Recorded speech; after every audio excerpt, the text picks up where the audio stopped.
एक जोरदार नारे के साथ शुरुआत हो। बाबा साहब डॉक्टर अम्बेडकर अमर है। आवाज नहीं लगा नहीं कि आप सच्चे अर्थों में बाबा साहब का जयकारा लगा। बाबा साहब डॉक्टर अम्बेडकर, ये आवाज संसद तक जानी चाहिए। ये आवाज ऐसी गूंजनी चाहिए कि लगे कि हम बाबा साहब के प्रति समर्पित हैं। बाबा साहब डॉक्टर अम्बेडकर। साथियों, मंच पर उपस्थित हमारे परम आदरणीय कंवर सिंह बोस साहब, किशोरी लाल जी, राहुल जी, महोदय, ये बाबा साहब का अम्बेडकर भवन,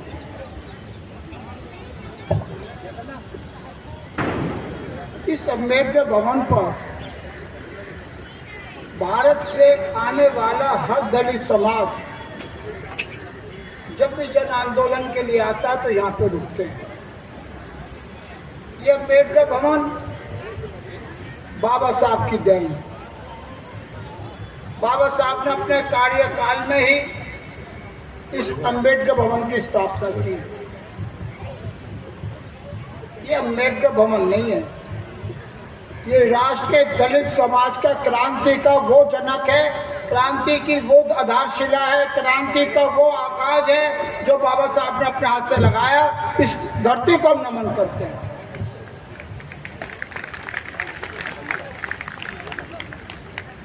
बाबा साहब के जीवन को आखिर हम क्यों मानते हैं? क्यों हम बाबा साहब के जीवन दर्शन को, क्यों बाबा साहब की जयंती को, क्यों बाबा साहब के जन्मदिन पर हम क्यों अपने आप को बाबा साहब से जोड़ते हैं? कोई तो वजह होगी, कुछ तो कारण ऐसे होंगे कि हम अपने आप को बाबा साहब के साथ जोड़ते हैं।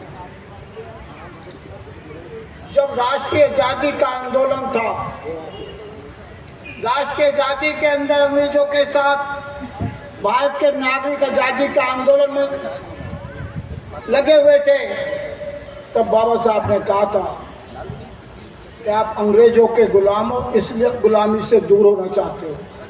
आप चाहते हो कि अंग्रेजों के से गुलामी हटे और आप आज़ाद हों। नहीं, हम तो हजारों साल से आपके गुलाम हैं, हमारी गुलामी कब दूर होगी? ये सवाल बाबा साहब का था। बाबा साहब ने कहा, जिस कुएं से सब पानी नहीं पी सकते, जिस शमशान में सब जल नहीं सकते, जन्म से ही तय कर दिया जाता है कौन क्या है, उस जन्म रूपी वर्ण व्यवस्था को बाबा साहब ने उस मनुस्मृति को जलाया।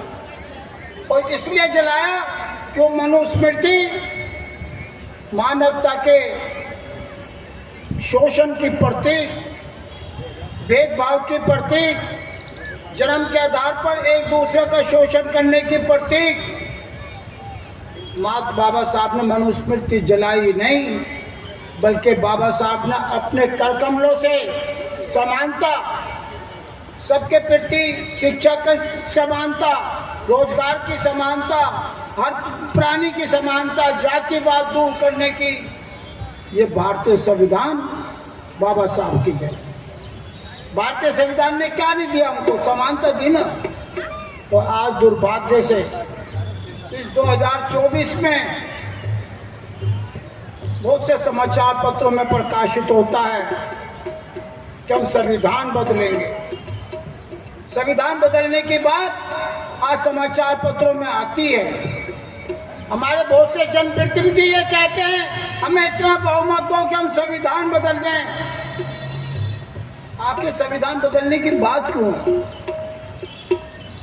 आपने सरकारी क्रम के बजाय निजीकरण थोप दिया, सरकारी स्कूलों की संख्या कम कर दी, रोजगार समाप्त कर दिए। आज हम हैं कहाँ? इसका हमें मूल्यांकन करते हुए अवलोकन करना पड़ेगा। मैं एक बात कहना चाहता हूँ इस भूमि से, जो लोग संविधान बदलने की बात करते हैं आप उनको बदल दो, जो लोग समानता की बात करते हैं उनको लेके आओ।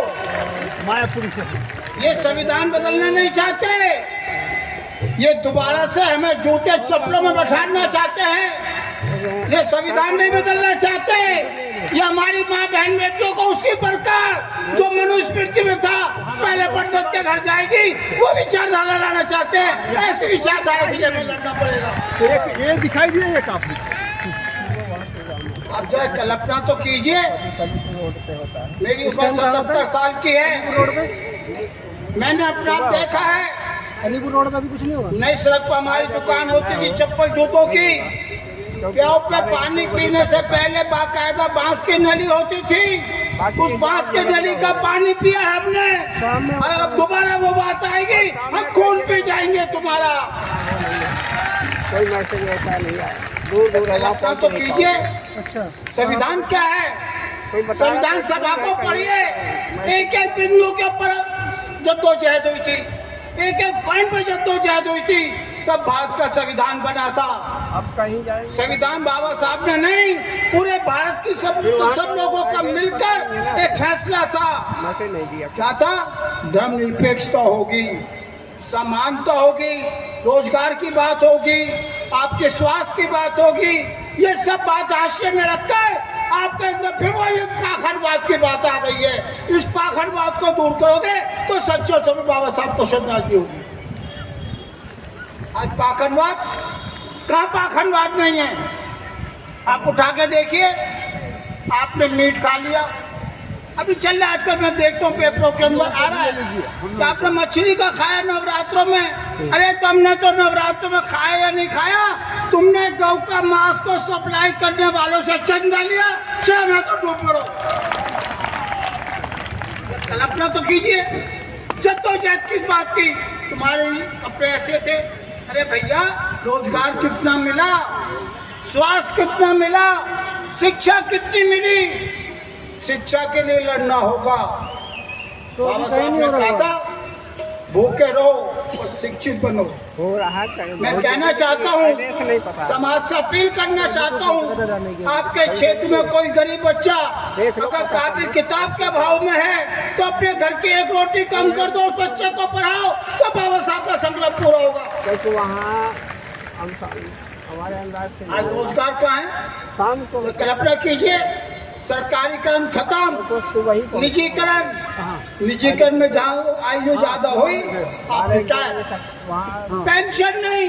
अभी तो वही ये देश फिर दोबारा 47 को जा रहा है, दोबारा 1947 को जा रहा है। जब अंग्रेजों से गुलामी की मांग की थी, आज पाखंडियों से गुलामी की तो धोना होगा।